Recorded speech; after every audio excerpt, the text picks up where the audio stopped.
ನಾನು ನನ್ನನ್ನು ಸಾಮಾನ್ಯವಾಗಿ ಒಂದು ತಿಂಗಳಿಗೆ ಒಂದು 5 ಸಲ 6 ಸಲ ದೂರವಾಣಿ ಕರೆ ಮಾಡಿ ಅವರೇ ಮಾತಾಡ್ತಾರೆ. 3 ಗಂಟೆ 10 ನಿಮಿಷಕ್ಕೆ ಮಾತಾಡಿ ತುಂಬ ಹ್ಯಾಪಿಯಾಗಿ ಮಾತಾಡಿದ್ರು, ತುಂಬ ಚೆನ್ನಾಗಿ ಮಾತಾಡೋದು. ಈ ದಿವಸ ನನಗೆ ಭಾಳ ಒಂಥರ ಖುಷಿ ಆಯಿತು. ಸರ್ ನಾಳೆ ನಾನು ಭೇಟಿ ಮಾಡ್ತೀನಿ ಸರ್ ಮನೆ ಹತ್ರ ಬಂದು ಅಂತ ಹೇಳಿದೆ. ಸರ್ ಶ್ರೀನಿವಾಸ್ ಬೇಡ ಶ್ರೀನಿವಾಸ್ ಅಂದರು. ಸರ್ ಯಾಕೆ ಅಂತ ಕೇಳಿದೆ. ಬೇಡ ಶ್ರೀನಿವಾಸ್, ಅದು ನಿಮ್ಗೆ ಗೊತ್ತಿದೆ, ಮನೆ ಹತ್ರ ಬೇಡ, ಮೇಡಮ್ ಅವ್ರು ಇರ್ತಾರೆ ಅಂತ. ನನಗೆ ಆವತ್ತು ಒಂದು ಲಾಸ್ಟ್ ಟೈಮ್ ಒಂದು 2 ಮಂತ್ ಬ್ಯಾಕ್ ಬಂದಾಗ ನನಗೆ ಸ್ವಲ್ಪ ಒಂಥರ ಬೇಸರ ಆಯ್ತು ನನಗೆ, ಇಲ್ಲಿ ಮನೆ ಹತ್ರ ಯಾಕೆ ಬರೋಕ್ಕೆ ಬಿಡಲ್ಲ ಅಂತ. ಯಾಕಂತ ಹೇಳಿದ್ರೆ ನಾನು SI ಆಗಿದ್ದಾಗ, ಸಬ್ ಇನ್ಸ್ಪೆಕ್ಟರ್ ಆಗಿದ್ದಾಗ ನಾನು ಸುಮಾರು ಸಾಹೇಬ್ರ ಹತ್ರ ನಿಕಟಪೂರ್ವವಾಗಿದ್ದೆ ಅಂತ ಹೇಳಿ ಹಂಗಂತ ಯಾವುದೋ ಒಂದು ಪ್ರಕರಣಕ್ಕೆ ಸಂಬಂಧಪಟ್ಟಂಗೆ ಸಾಹೇಬ್ರು ಕರೆದಿದ್ರು. ಆವಾಗಿಂದ ಸ್ವಲ್ಪ ಆತ್ಮೀಯನಾಗಿದೆ ಸಾಹೇಬರಿಗೆ. ಮತ್ತೆ ಇನ್ನೊಂದು ಏನಪ್ಪ ಅಂತ ಹೇಳಿದ್ರೆ, ನಾನು ನೋಡಿದೆ, ಶವ ನೋಡಿದೆ, ಸ್ವಲ್ಪ ಹಿರಿಯ ಅಧಿಕಾರಿಗಳ ಜೊತೆ ಓದಿ ನೋಡಿದೆ. ಲೆಫ್ಟಲ್ಲಿ ಅಂದರೆ ನಾವೇನು ಉಸಿರಾಡ್ತೀವೋ ಆ ನರಕ್ಕೆ ಇದು ಚೂಪಾದ ಆಯುಧದಿಂದ ತಿಂದಿದ್ದಾರೆ. ನನಗೆ ಅದು ನೋಡಿ ಭಾಳ ಇದಾಯಿತು. ಆ ತಾಯಿ ಯಾಕೆ ಆ ರೀತಿ ಮಾಡಿದ್ರು, ಬೀಭಿಸ್ತವಾಗಿ ಕೊಲೆ ಮಾಡಿದ್ದಾರೆ. ಏನು ಮಾತಾಡೋದು ಸರ್ ವಿಚಾರ? ನನಗೆ ಸಾಹೇಬರು ಫೋನ್ ಮಾಡಿಬಿಟ್ಟು ಹೇಗಿದ್ದೀರಾ ಶ್ರೀನಿವಾಸ್, ಚೆನ್ನಾಗಿದ್ದೀರಾ ಅಂತ ಹೇಳಿದ್ರು. ನಾನು ಕೋಲಾರ್ಗೆ ಹೋಗಿದ್ದೆ, ನಾನು ಟ್ರೀಟ್ಮೆಂಟ್ ತೊಗೊಂಡು ಬಂದೆ, ಬ್ಯಾಕ್ ಪೇಯ್ನಿ ಅಂತ ಹೇಳಿದ್ರು. ಎಲ್ಲಿದ್ದೀರಾ ಸರ್ ಅಂದರೆ ಮನೆಗೆ ಇದ್ದೀನಿ ಅಂತ ಹೇಳಿದ್ರು. ಹ್ಯಾಪಿಯಾಗೆ ಮಾತಾಡಿದ್ರು, ಏನು ತೊಂದರೆ ಇಲ್ಲ. ಆಯಿತು ಸರ್, ನಾನು ಬೆಳಗ್ಗೆ ಬಂದು ನಾನು ಭೇಟಿ ಮಾಡ್ತೀನಿ ಅಂತ ಹೇಳಿದ್ರೆ. ಮತ್ತು ಇಲ್ಲಿ ಬರೋದು ಬೇಡ ಶ್ರೀನಿವಾಸ್, ಇಲ್ಲಿ ಬಂದರೆ ಗೊತ್ತಲ್ಲ ಮೇಡಮ್ ಅವ್ರು ಇರ್ತಾರೆ. ಸರ್ ಫ್ಯಾಮಿಲಿ ಏನಕ್ಕೆ ಸರ್ ಮೇಡಮ್ ಅವ್ರಿಗೆ ಯಾಕೆ ಸರ್ ಯಾವ ರೀತಿಯಾಗಿ ಕೊಲೆ ಮಾಡಿದ್ರು? ಬಟ್ ನನಗೆ ಈ ಕೊಲೆ ಉದ್ದೇಶ ಹಿಂದೆ ಏನು ಅಂತ ನನಗೆ ನಿಗೂಢತೆ ಇದೆ. ಬಟ್ ಆ ರೀತಿ ಒಂದು ರೂಢಿಗತ ಅಪರಾಧನೇ ಮಾಡೋಕ್ಕೆ ಸಾಧ್ಯ ಅಂತ ಅನಿಸುತ್ತೆ. ಆ ರೀತಿ ಒಂದು ಮೈಂಡ್ ಇಟ್ಕೊಂಡು ಮಾಡಿದ್ದಾರೆ. ರೂಢಿಗತ ಅಪರಾಧ ಯಾವ ರೀತಿ ಮಾಡ್ತಾರೋ ಆ ರೀತಿ ಇಟ್ಕೊಂಡು ಮಾಡಿದ್ದಾರೆ ಅನಿಸುತ್ತೆ. ಯಾಕಂತ ಹೇಳಿದ್ರೆ ಇಲ್ಲಿ 2 ಕಡೆ ತಿವಿದಿದ್ದಾರೆ, ಮತ್ತು ಇಲ್ಲಿ ಒಂದು ಕಡೆ ಹಾಕಿದ್ದಾರೆ. ಅವ್ರು ಇನ್ನೂ ಉಸಿರಾಡ್ತಾ ಇದ್ರು ಅನಿಸುತ್ತೆ.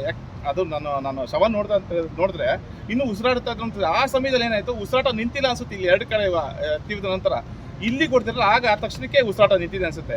ನಾನು ಯಾಕೆ ಈ ರೀತಿ ತಮ್ಮ ಹತ್ರ ಹೇಳ್ತಾ ಇದ್ದೀನಿ ಅಂತ ಹೇಳಿದ್ರೆ, ಈಗ ನೋಡಿ ಎಲ್ಲ ನಮ್ಮ IPS ಅಧಿಕಾರಿಗಳ ಹತ್ರ ಸಾಕಷ್ಟು ಜನ ಹತ್ರ ನಾನು ಕೆಲಸ ಮಾಡಿದ್ದೀನಿ. ಬಟ್ ಹೊರ ರಾಜ್ಯದವರು ಅಂದರೆ ನಾರ್ತ್ ಇಂಡಿಯನ್ಸ್ ಅಂತಾರಲ್ಲ, ಈ ಅಧಿಕಾರಿಗಳಿಗೆ ಒಂದು ಭೇದ ಭಾವ ಇರಲಿಲ್ಲ. ನಮ್ಮ ಪೊಲೀಸ್ ಅಧಿಕಾರಿಗಳಲ್ಲಿ ಯಾವ ರೀತಿ ಇತ್ತು ಅಂತ ಹೇಳಿದ್ರೆ ಬೇರೆ ಥರ ಏನಾದರೂ ಒಂದು ನೋಡ್ತಾರೆ. ಬಟ್ ಈ ಅಧಿಕಾರಿಗಳ ಹತ್ರ ನಮ್ಮ ಕರ್ನಾಟಕ ರಾಜ್ಯ ಪೊಲೀಸ್ ಇಲಾಖೆಯಲ್ಲಿ ಬಂದಿರ್ತಕ್ಕಂಥ ಒಂದು ಮುಂಬರ್ತಿ ವಿಷಯದಲ್ಲಿ ಆಗಿರ್ಬೋದು, ಮತ್ತು ಇನ್ನಿತರ ಯಾವುದೇ ಒಂದು ವಿಷಯಕ್ಕೆ ಸಂಬಂಧಪಟ್ಟಂಗೆ ತ್ವರಿತಗತಿಯಲ್ಲಿ ವಿಲೇವಾರಿ ಮಾಡ್ತಾಯಿದ್ರು. ಭಾಳ ಹತ್ರದಿಂದ ನೋಡಿದ್ದೀನಿ. ನನಗೆ ಇವತ್ತು ಎಷ್ಟು ನನಗೆ ಘಾಸಿ ಆಗಿದೆ ಅಂತ ಹೇಳಿದ್ರೆ, ಆ ಸಾಹೇಬ್ರ ಹತ್ರ ಈ ಸಾಹೇಬ್ರನ್ನ ಅನಿಸ್ತಾ ಇತ್ತು ನನಗೆ. ಈಗ ಈ ಸಾಹೇಬ್ರನ್ನ ಅತಿ ಆಗಿರೋದು ಅನಿಸ್ತಾ ಇತ್ತು. ಅಷ್ಟೊಂದು ಬೇಜಾರಾಗ್ತಾ ಇತ್ತು ನನಗೆ. ಮೇಡಮ್ ಅವರು ಇಲ್ಲಿ ಮನೆ ಹತ್ರ ಬರೋಕ್ಕೆ ಬಿಡ್ತಾ ಇರಲಿಲ್ಲ ಸಾಹೇಬ್ರು. ಆ್ಯಕ್ಚುಲಿ ಆಫೀಸಲ್ಲೇ ನಾನು ಸಾಹೇಬ್ರನ್ನ ಭೇಟಿ ಮಾಡ್ತಾ ಇದ್ದೆ. ಯಾವಾಗನ ಆ ಕಡೆ ಬೆಂಗಳೂರು ನಗರ ಕಡೆ ಬಂದಾಗ ಹೋಟೆಲಲ್ಲಿ ಇದು ಆಫೀಸಲ್ಲೇ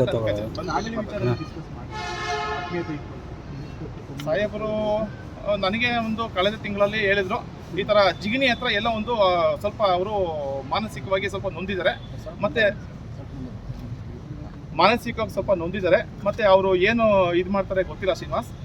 ಬಟ್ ನಾನಂತೂ ಟ್ರೀಟ್ಮೆಂಟ್ ಕೊಡಿಸ್ತಾ ಇದ್ದೀನಿ. ಸಾಕಷ್ಟು ಲಕ್ಷಾಂತರ ರೂಪಾಯಿ ನಾನು ವ್ಯಯಿಸ್ತಾ ಇದ್ದೀನಿ ಅಂತ ಹೇಳಿದ್ರು ಅಷ್ಟೇ.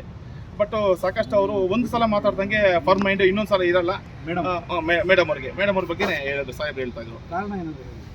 ಕಾರಣ ಅದೇ ಒಂದು ಸ್ವಲ್ಪ ಏನೋ ಒಂದು ಅವರು ಒಂಥರ ಈಗಿಂತ ಅಂತಲ್ಲ, ಸುಮಾರು ವರ್ಷಗಳಿಂದ ಇದೇ ಥರ ಆಗಿದೆ. ಮತ್ತು ಅವರು ರಾಜ್ಯದವರು ಯಾರೇ ಆಗಿರ್ಬೋದು ಇಲ್ಲಿ ಇಲ್ಲ.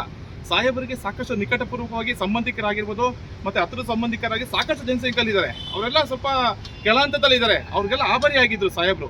ಮತ್ತು ಪ್ರತಿಯೊಂದು ವಾರಕ್ಕೊಬ್ಬರು ಇಬ್ಬರು ಭೇಟಿ ಮಾಡ್ತಾನೆ ಇದ್ರು ಸಾಹೇಬ್ರು. ಅದು ಒಂದು ಸ್ವಲ್ಪ ಇರುಸು ಮುರುಸಾಗ್ತಾ ಇತ್ತು ಯಾರೋ ಆ ಮೇಡಮ್ ಅವ್ರಿಗೆ.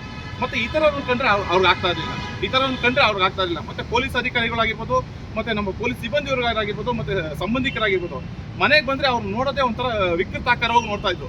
ಯಾರು ಅವ್ರು ಬರೋಕ್ಕೆ ಇಷ್ಟನೇ ಇಲ್ವೇನೋ ಅಂತ. ಅದಕ್ಕೆ ಸಾಹೇಬರು ಭಯಭೀತರಾಗ್ತಾ ಇದ್ರು. ಮತ್ತು ಒಬ್ಬರು ಮಗಳಿದ್ರು ಪಾಪ ಮೇಡಮ್ ಅವರು ಹೊರಗಡೆ ವಿದೇಶದಲ್ಲಿ ವಿದ್ಯಾಭ್ಯಾಸ ಮಾಡಿ ಅವರೊಬ್ಬರಿಗೆ ಮದುವೆ ಆಗಿ ಶ್ರೀನಿವಾಸ್, ನಾನು ಬೇರೆ ಮನೆ ಮಾಡ್ತೀನಿ, ನಾನು ಹೊರಗಡೆ ಬರಬೇಕು ಅಂತ ಇದ್ದೀನಿ, ನನ್ನ ಮಗನ ಜೊತೆ ಕಾರ್ತಿಕ್ ಅಂತ ಇದ್ದಾರೆ ಸರ್. ಅವರು ಮತ್ತೆ ಭಾಳ ಅತ್ಯಾತ್ಮೀಯರಾಗಿದ್ದರು. ಅವಾಗಿಂದನೂ ಇವಾಗಿಂದೂ ಜೊತೆ ಆಗಿದ್ದಾರೆ. ಈಗ ಇತ್ತೀಚೆಗೆ ಒಂದು 2-3 ವರ್ಷಗಳಿಂದ ಇತ್ತೀಚೆಗೆ ಅವರು ಮದುವೆ ಆದ ನಂತರ ಅವರು ಬೇರ್ಪಟ್ಟು ಬೇರೆ ವಾಸವಾಗಿದ್ದಾರೆ. ಸಾಹೇಬ್ರಂತೂ ಯಾವುದೇ ಕಾರಣಕ್ಕೂ ಇಷ್ಟು ದೊಡ್ಡ ಮಟ್ಟದ ಅಧಿಕಾರಿಗಳು ಇಷ್ಟೊಂದು ಅವ್ರು ಕೆಲಸ ಮಾಡಿದ್ರು. 1 ವರ್ಷ 9 ತಿಂಗಳು ಏನು ಸೇವಾ ಅವಧಿ ಸಲ್ಲಿಸಿರೋ 2015ರಿಂದ 16ರಲ್ಲಿ ಸಾಕಷ್ಟು ಜನಕ್ಕೆ ನಮ್ಮ ಪೊಲೀಸ್ ಅಧಿಕಾರಿಗಳಿಗಾಗಿರ್ಬೋದು ಮತ್ತು ಇತರರಿಗಾಗಿರ್ಬೋದು ಎಲ್ಲರೂ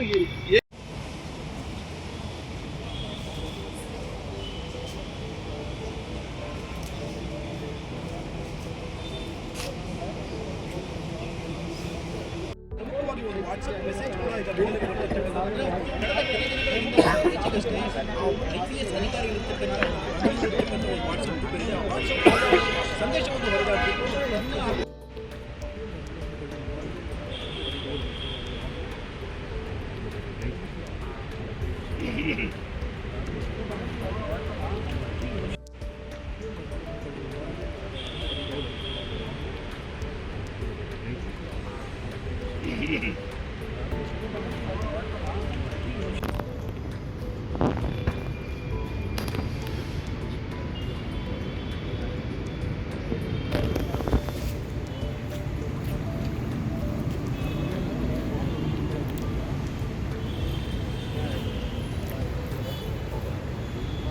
ಜೀವನ ಕಂಡುಹಿಡಿತಾ ಇದ್ದೆ ನೀನು.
ವಾಟ್ಸ್ಆಪ್ ಮೆಸೇಜ್ ಕೂಡ ಈಗ ಬೇಡಿಕೆ ಇರುತ್ತೆ.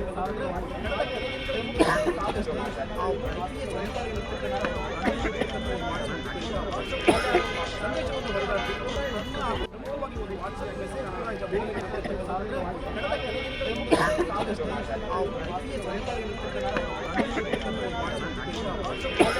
ಸಂದೇಶವನ್ನು ಹೊರಗಾಡ್ತಿದ್ದು